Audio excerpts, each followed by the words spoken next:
রত্না নদীর তীর ধরে আমরা বানিয়াচং গ্রামের দিকে এগিয়ে যাই। বানিয়াচং একসময় লাউর রাজ্যের রাজধানী ছিল। সাধারণত কয়েকটি গ্রাম নিয়ে ইউনিয়ন গঠন হয়ে থাকে, কিন্তু এই গ্রামটিকে বিশ্বের বৃহৎ গ্রাম ভাবা হয় এই জন্য যে এই গ্রামের আওতায় রয়েছে 4টি ইউনিয়ন। গ্রামটি কৃষি নির্ভর, 4টি নদী দিয়ে ঘেরা, তাই জীবন ও জীবিকায় আছে নদীর প্রভাব। নদীর মাছ, হাঁস পালন ছাড়াও কৃষি মূল জীবিকা। পাশাপাশি এখন অন্যান্য পেশার সঙ্গেও যুক্ত হচ্ছেন বানিয়াচং নিসর্গের মানুষেরা।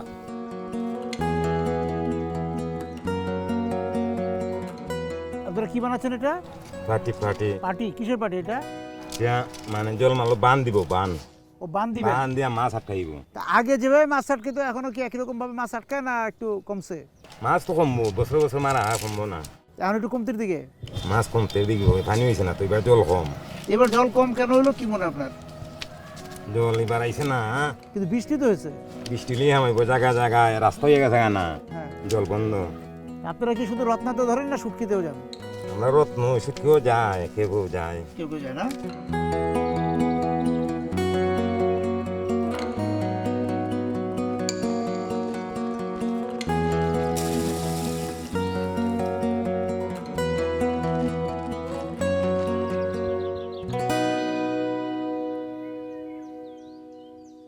দাদা কি মাছ ধরেন? সবই করি, সবই করেন?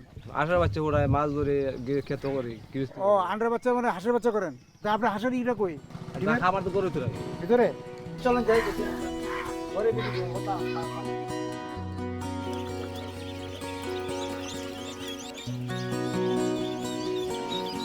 এই ডিম কোথা থেকে আনেন দাদা? বিনিময় যাতে আর অনেক দূর থেকে আর কোথা থেকে? ফার্ম থেকে? কারণ থেকে কত ডিম আছে এখন? 4,000 ডিম পুড়ে 4,000 4,000। তারপর আপনি এই হাঁসটা বড় করে তারপর বিক্রি করে দেন? ডিম বেশি নেব। এটা যে এভাবে বিক্রি করে দিবেন? ও আচ্ছা, বাচ্চা বিক্রি করে দেন। তো কত করে হাজার আনেন ডিম? 1,000 ডিম 22,000। 1,000 ডিম 22,000। 22,000 টাকা।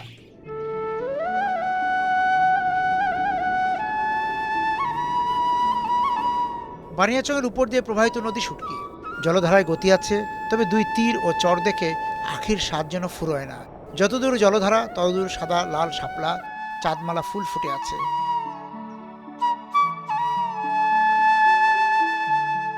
নদীর তীরে রাখাল বালকের দল বসে আছে গরু বাছুর নিয়ে।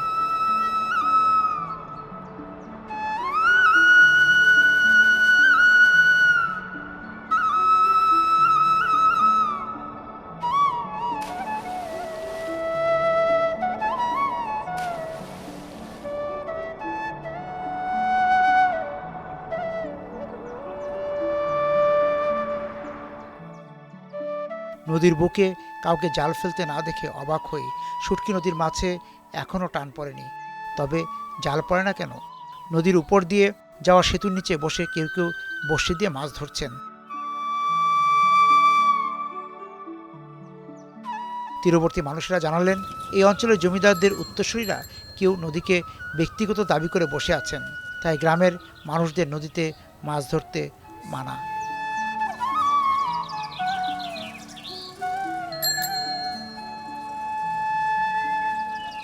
মাছ ধরতে নামতে পারেন আপনারা?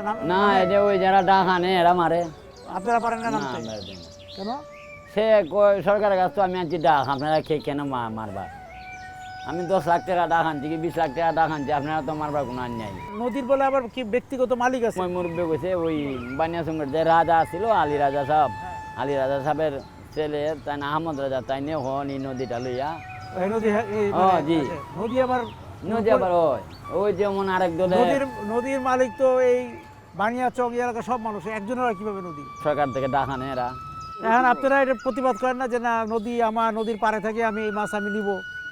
প্রতিবাদ করলে আমায় তো না গো বাবা, আপনার জমি আমি গিয়া খামলা লইয়া ধান কাটাই। নদী আবার কি ব্যক্তিগত জমি নাকি কারো? সরকারে দেয় তো ব্যক্তিগত মালিক বানাই দেয়। ওগুলো তো আবার রত্নাতে নাই, বা ওই যে ঝিঙ্গি নদী, ওখানে এই সমস্যা নাই। এটাও বলছি মাইরে খায়, মারা খেতে পারে, হ্যাঁ। খালি এই নদীরে খেতে পারে না। এটা পারে।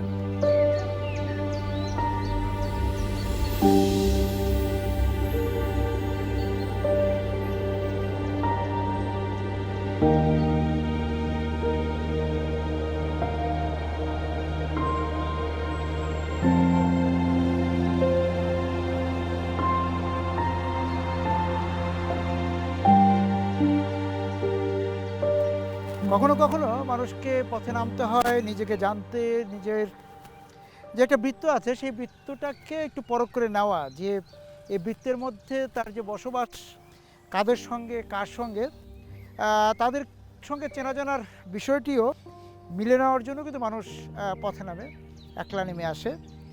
এবং যেটা বলা যায় যে একলা নেমে কোনো একটি চড়ুই পাখি, কোনো একটি শালিক বা পানকড়ির সঙ্গে তার দেখা হয়, দেখা হতে পারে যে কোনো এক বৃক্ষের সঙ্গেই। এবং এই যে তার যে যাপনের যে বৃত্ত, এই বৃত্তের বাইরে যেমন মানুষ আছে কিন্তু এই জীব বৈচিত্র্যে থাকা অন্যান্য প্রাণীরাও, সকলে মিলেই কিন্তু মানুষের এই পৃথিবীতে সফর। সুতরাং এই সফরে আমরা কেউ একলা সেটা কিন্তু বলা যাচ্ছে না।